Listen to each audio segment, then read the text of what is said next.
Hello everyone. তো তোমরা কেমন আছো? আমি ভালো আছি।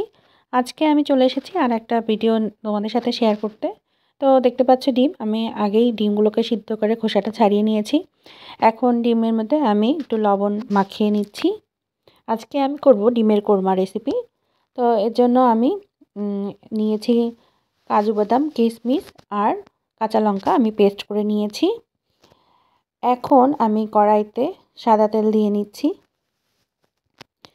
তেলটা গরম হয়ে এলে এর ভিতরে আমি আগে থেকে লবণ মাখিয়ে রাখা ডিমগুলো দিয়ে বেশ ভালোভাবে একটু সময় নিয়ে ভেজে নেব। ডিমগুলো এপিট ওপিট করে বেশ ভালোভাবে আমি একটু লাল লাল করে ভেজে নেব। ডিমগুলো ভাজা হয়ে গেলে আমি একটা পাত্রে ডিমগুলোকে তুলে নেব।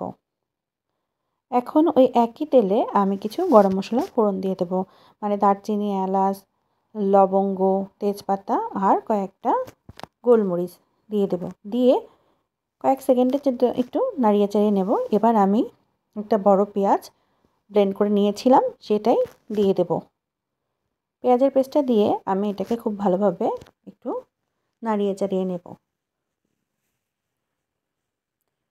বেশ খানিকটা সময় নিয়ে আমি নাড়িয়ে চাড়িয়ে নিচ্ছি। এখন এর ভিতরে আমি দিয়ে দিচ্ছি আদা রসুনের পেস্ট। এখানে আমি হাফ চামচের একটু কম নিয়েছি, দুটোই। তোমাদের যেমন পরিমাণ তোমরা সেইভাবে নেবে। আমার যতটুকু লাগবে আমি ততটুকুই নিয়েছি। তো নিয়ে আমি বেশ ভালোভাবে এটাকে নাড়িয়ে চাড়িয়ে নিলাম। এখন এর ভিতরে কাজু কিশমিশ আর কাঁচা লঙ্কার যে পেস্টটা করে রেখেছিলাম সেই পেস্টটা দিয়ে দিলাম। দিয়ে আবারও খুব ভালোভাবে মশলাগুলোকে আমি নাড়িয়ে চাড়িয়ে কষিয়ে নিব। এর জন্য আবার নাড়াচাড়া করে নিচ্ছি বেশ ভালোভাবে। একটু সময় নিয়ে আমি নাড়িয়ে চাড়িয়ে নিচ্ছি। এটা খুব কম সময়ে ঘরে থাকা অল্প কিছু উপকরণ দিয়েই হয়ে যায় এবং খেতেও খুব টেস্টি হয়। দেখো মশলাটা আমার কষানো হয়ে গেছে, তেলটাও ছেড়ে দিয়েছে মশলা থেকে। এখন এই পর্যায়ে আমি আগে থেকে জাল দেওয়া যে দুধটা ছিল সেটাই দিয়ে দিলাম। দিয়ে এখন মশলাটার সাথে দুধটা খুব ভালোভাবে আমি একটু নাড়িয়ে চাড়িয়ে মিক্স করে নিচ্ছি। এখন এই পর্যায়ে আমি মশলা দিয়ে দেব, মানে এখানে আমি হাফ চামচের মতো লঙ্কা গুঁড়ো, হাফ চামচের মতো ধনিয়ার গুঁড়ো এবং হাফ চামচের মতো আমি জিরার গুঁড়ো দিয়েছি, আর দিলাম স্বাদ মতো লবণ। দিয়ে খুব ভালোভাবে আবার আমি একটু নাড়িয়ে চাড়িয়ে মিক্স করে নিচ্ছি। এখন আমি ফুটতে দিলাম।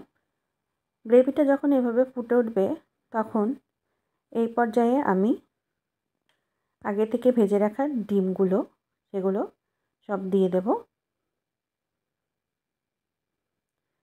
দিয়ে আবারও খুব ভালোভাবে আমি মশলাটার সাথে, মানে গ্রেভিটার সাথে ডিমগুলোকে একটু নাড়িয়ে চাড়িয়ে দেবো, যাতে ডিমের ভিতরে গ্রেভিটা ঢুকে যায়। এবং কয়েকটা কাঁচা লঙ্কা আমি ফাটিয়ে দিয়ে দিয়েছি মাঝখান থেকে। এখন সামান্য একটু জাল হতে দেব। এখন একদম মিডিয়াম টু লো আঁচে আমি দিয়ে দিয়েছি। নামানোর আগ মুহূর্তে আমি এখানে পেঁয়াজ বেরেস্তা দিয়ে দিলাম। পেঁয়াজ বেরেস্তা দিয়ে আবারও খুব ভালোভাবে আমি নাড়িয়ে চাড়িয়ে নিচ্ছি, যাতে পেঁয়াজ বেরেস্তা গ্রেভির সাথে মিক্স হয়ে যায়। এর জন্য খুব ভালোভাবে আমি নাড়িয়ে নিলাম। এখন এটাকে আমি একদম লো হিটে জাস্ট কয়েক মিনিটের জন্য, 1-2 মিনিটের জন্য রেখে দেবো। দেখো তেলটাও ছেড়ে দিয়েছে, হয়ে গিয়েছে। এটা খুব ভালো হয় খেতে, তোমরা ট্রাই করে দেখতে পারো।